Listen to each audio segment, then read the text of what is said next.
여러분 안녕하세요. 이번 시간도 지난 시간에 이어서 학습지를 복습하는 시간을 가져보겠습니다.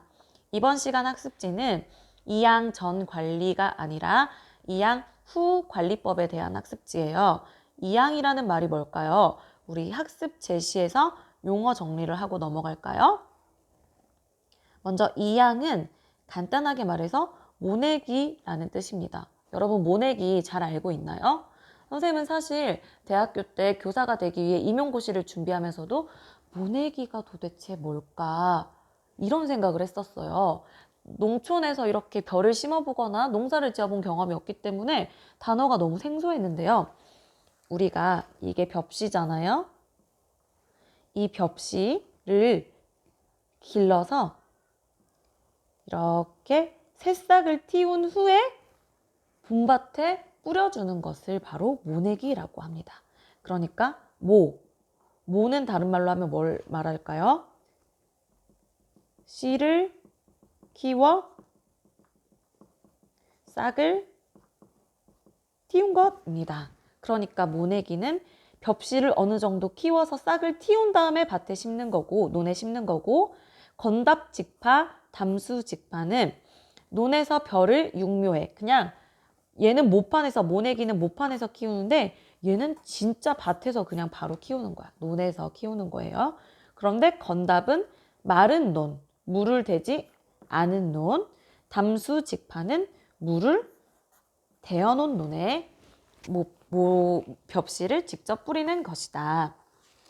그래서 학습 내용에서 요 잡초의 종류 선생님이 찾아서 사진을 붙여 넣으라고 했을 텐데요.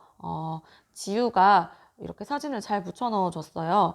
그런데 잡초는 얘기하자면 되게 재밌는 요소가 많기 때문에 요거는 따로 동영상을 정리해서 선생님이 올릴 테니까 패스하도록 해요. 그냥 지나가면서 사진만, 이름하고 사진만, 피, 화분과 벽과 사마귀 풀, 이렇게 초록색 뾰족한 잎, 물달개비, 바로 닭의 이 꽃이 닭의 벼슬을 닮았다고 해서 붙여진 이름이에요. 너도 방동산이, 나도 방동산이, 너도 방동산이. 이름이 재밌죠? 그리고 올방개, 가래. 이름만 익히고 갑시다. 그럼 우리가 2양 후에 어떻게 물 관리를 해줘야 되는지 동그라미 치라고 했어요. 물은 깊이 되면, 얕게 되면 어떻게 해야 잡초의 발생이 감소할까요? 깊이 돼야겠죠? 그리고 피라는 작물은 6cm 이상의 심수 관계에 의해서 발생이 억제될까요? 증가할까요? 억제되겠죠. 당연히. 그러니까 문제가 나왔겠죠. 그리고 2양 직후부터 한 달여간은 물 높이를, 우리의 학습 목표가 나왔어요. 몇 cm로 유지한다? 5에서 7cm로 유지한다. 나중에 뒤에서 나오겠지만 오리농법을 하는 경우에도 2양 후에 오리를 풀어주면 오리가 헤엄칠 수 있게 물 깊이가 5에서 7cm 정도 돼야 돼요. 7cm는 한 요 정도, 자기 새끼손가락의 한 마디 아래 정도가 6cm 정도 되거든요. 그러니까 이 정도가 되겠죠. 7cm 이 정도를 유지해주는 게 좋다. 왕우렁이 이용하여 잡초 관리하기. 왕우렁이를 방사하는 시기가 가장 중요한데 2양 후 5일경에 투입한다. 그런데 이거 선생님은 시험 문제에는 내지 않을 거예요. 왜냐면은 이거는 모의 크기에 따라 다르기 때문입니다. 모가 뭐라고 했었죠? 벽시에 이렇게 싹을 틔운 거라고 했었죠? 모가 어느 정도 많이 커 있으면 2양 직후에 바로 넣어도 된다. 크게 날짜가 상관이 없다. 그리고 2양 직후 바로 넣으면 벼에도 피해가 발생한다라고 했는데 이거는 그냥 일반적인 얘기를 하고 있는 거예요. 그리고 논에 잡초가 없을 때는 벼를 먹기 때문에 어떻게 해야 된다? 모가 다소 큰 중모를 사용하는 게 좋다. 이거는 정설입니다. 어느 정도 모가 큰 상태에서 논에 심어줘야 모가 누구와의 경쟁력을 가질까요? 잡초와의 경쟁력도 가집니다. 그리고 과제는 이것도 따로 다른 영상으로 만들게요. 그러면 4차시 학습지를 한번 살펴볼까요? 먼저 용어를 정리할게요. 타감작용, 어렵습니다. 타감작용, 생물체가 자체적으로 만든 생화학적 물질을 분비해서 다른 생물에 뭐를 주는 것? 영향을 주는 것을 말한다. 생물체가 분비하는 화학물질 어떤 것들이 있을까요? 생물체가 살아있는 생물체가 바로 대표적인 게 피톤치드라고 썼는데 드예요, 드. 피톤치드는 어떤 거죠? 식물체가 어떤 나무, 특히 나무들이 편백나무에서 많이 이렇게 발생한다고 하죠. 얘네들이 항균 작용하는 화학 물질을 내뿜는 걸 말해요. 그래서 다른 생물체에 영향을 주는 것.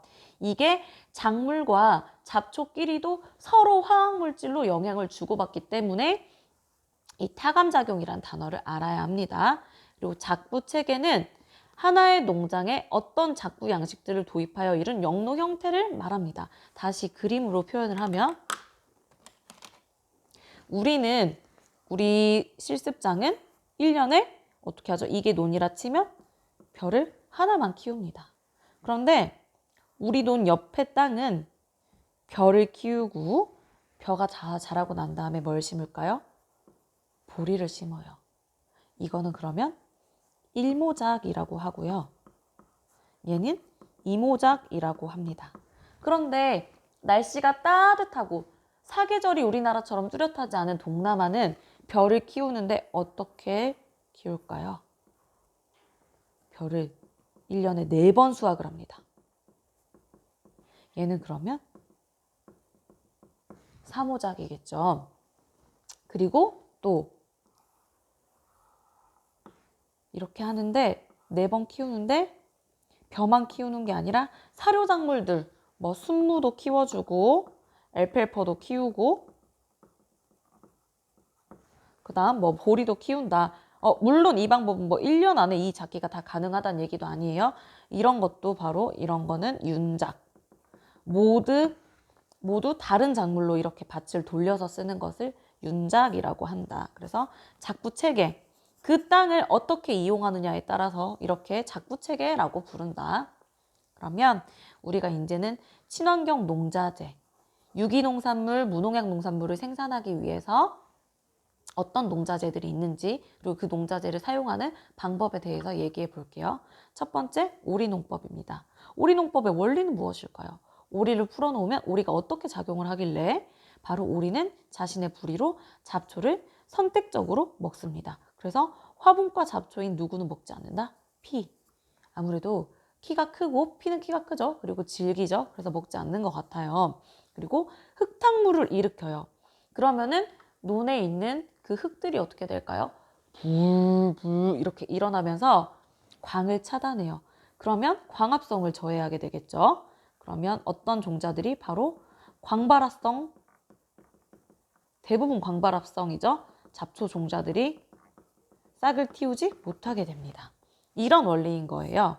그리고 방사 방법은 오리가 크지 않은 작은 한 달여의 오리가 좋고 몸집이 좋은 게 아니라 몸집이 작은 오리를 구입하는 게 좋다. 그리고 오리가 헤엄칠 수 있게 아까 얘기했었죠. 깊이는 7cm. 7cm 어디다? 자기 막내 손가락, 사람 손가락은 다 다르니까 한 마디 정도 이 아래까지 유지한다. 방사 기간은 2개월 정도로 한다. 그런데 요즘 많이 쓴다, 쓰지 않는다? 많이 쓰지 않는다. 조류 독감이나 병원체에 숙주라는 오인이 많아서 오리농법은 쓰지 않습니다. 그리고 이 오리를 처리하는 문제도 어렵기 때문에 쓰지 않아요. 그리고 왕우렁이. 왕우렁이는 초식성이 아니라 풀만 먹는 것이 아니라 잡식성입니다. 수중에 있는 어류도 먹고요. 뭐 균도 먹습니다. 그래서 수중에 어류도 섭식한다. 방사 시기는 이하고 대체로, 이거는 대체로예요. 대체로 7에서 10일경 안에는 투입해줘야 된다. 방사량은 아까 선생님 얘기했죠. 10아르라는 단위도 많이 쓴다고요. 그런데 쉽게 알기 위해서 10아르는 몇 평이다? 300평이다.